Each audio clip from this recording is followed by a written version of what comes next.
maraming salamat. Di namin alam kung paano kayo magpapasalamat. Dahil totoo po yung sinasabi namin, pangarap lang po talaga ito ng grupo. Opo, at hindi po namin makakalimutan dahil ito ang pinakaunang out of the country show namin. At kayo po ang nakasama namin sa magiging memorable talaga.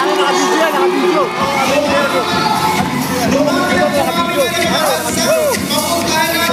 Alam namin, sobrang proud namin dahil ang Doha Qatar ang pinakaunang naka-witness ng Banana Split.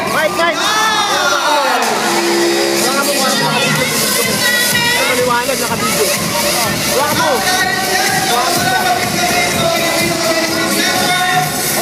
Nakabidyo lang yan. Ang aming sponsors, ang IFC Popeyes, Power by Doha Events, Actually Fresh Events International, ang Beats and Vibes Production. At syempre po, ito, bago ko makalimutan, gusto ko magpasalamat dahil hindi po talaga makukompleto ng grupo ko kung wala po yung creator ng grupo ko at ng show.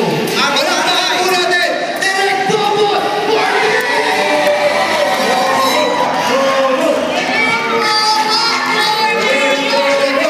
Maraming salamat po kay Derek. At sa inyo, grabe.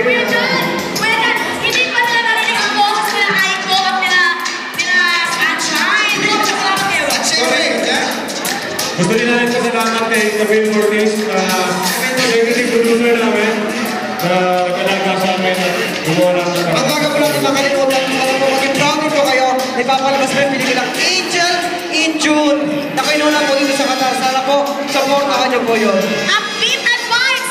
Beats and Vibes! Thank you, Maraming salamat po. Thank you sa iyong mag-back dancing sa amin.